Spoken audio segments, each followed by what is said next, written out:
Turn the Tide. Pretty interesting track. So, I think we should start by talking about the opinion of the song being changed over time. Yeah. I think, I'm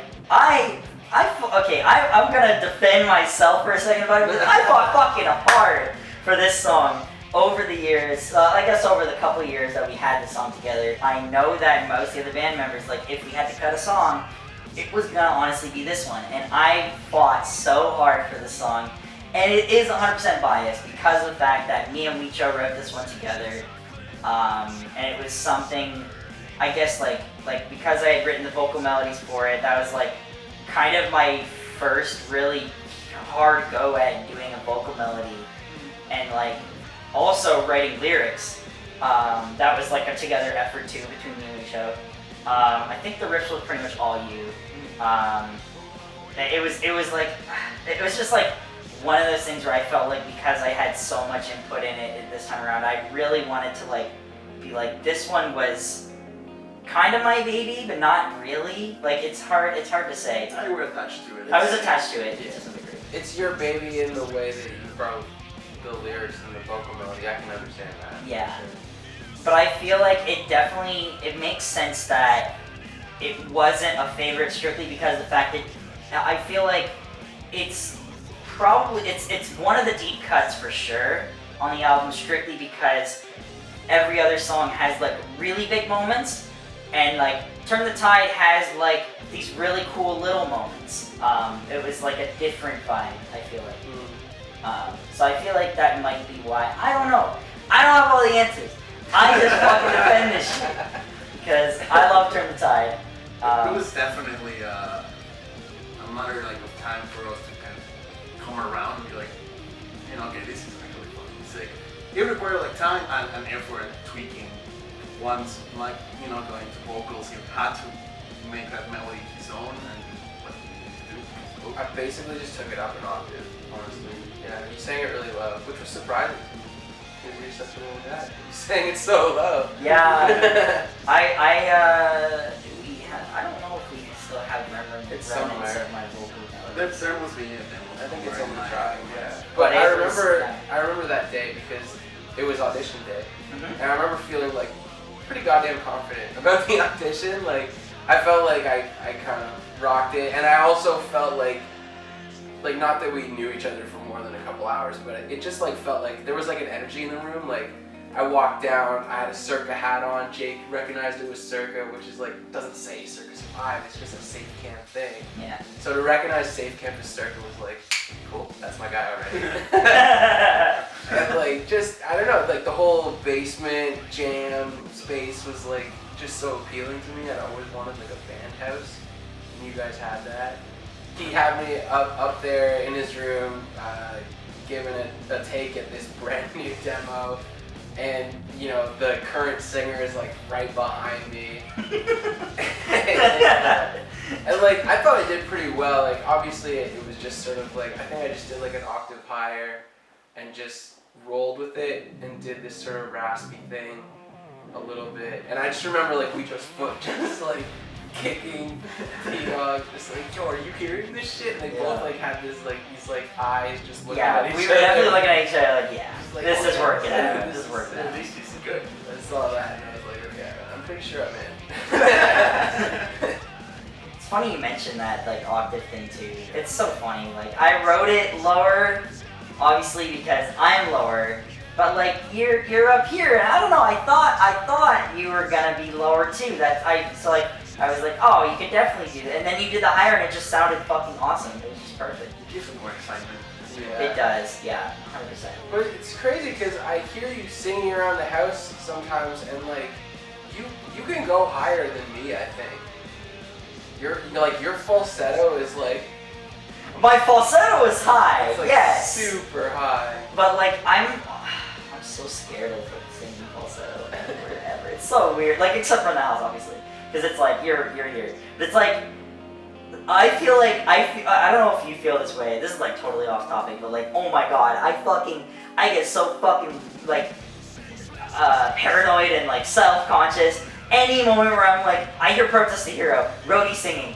I can't sing that shit low. You gotta sing it high. It's roadie, dude. And I'm just like, na na na na na na. And you know what I mean? Like, it's so different. It's like, oh my god. Yeah, it's just funny because like you can, like you just did it. So like you can go high, but it was just that you weren't really low. I felt like for one of the projects we had at school, we had to write another song, Interest, and you go to for the melody as well as going lower. I think it's just because it's more comfortable for you to I've been told a lot by different people that my lower range is my better range because it's more natural. I don't know how like truthful that is necessarily, because I understand get what you're saying. Like it is oddly low, right? For like that song, which was Interest. Probably won't ever release it. But it was kind of interesting. It was an interesting song. It was an interesting song. But yeah, it was. Fuck me, man. Basically, what I'm saying is, I've done higher stuff before. I just don't typically. Like, I'm trying to think. Probably the highest I go on the album. Actually, I don't do it on the album, but I do it live. Is Black Sheep. I don't do it on the album, but I do it live there, and that's a higher register for sure. That's probably the highest I go. in the outro, you mean? The little In the choruses, Right, and that too. Yeah, and the choruses. Yeah, I know. I try to avoid falsetto as much as humanly possible, but I would be down to do more of that. Speaking of that, if it's something that needed to be done, it's cool. I like it, but it's not always necessary. So one last thing before we move on to the next song, we gotta fucking talk about Camilo and Jake bass. It's so fucking cool. Oh, yeah. Fucking all those moments live play when they would play together. So fucking cool. Yeah, during the solo section, as I'm whittling away, Jake and Camilo are just playing each other's instruments, just changing the chords, which it's so sick. So awesome. I think there's two different bits of footage of that somewhere. You were saying it was Opera House, The Doors. and then I know for a fact there's one that's from the Doors. I know there's one from the Doors. So that if we can find that footage, if possible, I could post that somewhere. That would be really fun. Yeah, I'm sure you were having a grand old time every time doing that. That's good. It is special. It is very special. It's not something you can do with somebody else. Yeah. Who knows? It is that. It's one of those spur of the moment things. It's like when you have a buddy and you know that chemistry's there. It's like it's not the same. That's it. Like it just didn't seem like a decision to make. It was just something that happened naturally. Yeah. Yeah. It's magical. Maybe we can talk a bit about the little production things we did. Yeah. We had been tracking all day and sort of getting like rough balances and a rough mix at night, and it was 5 in the morning and I had this idea of like we each was like riding the fader in just to like see where it could sit, and it just sounded so cool, like having it like sort of like sweep in, and you know he just like I explained it to him in that shitty way that I just explained it now, and he just like, thank God that he understood and took it and ran with it. Just making these like little like crazy tweaks, something that like we never went in thinking that we would do something like that. That's what comes out at 5 in the morning. Sometimes it's beautiful. Yeah. Working late at night Yeah. and like you think there's no more juice left. There's always some juice there.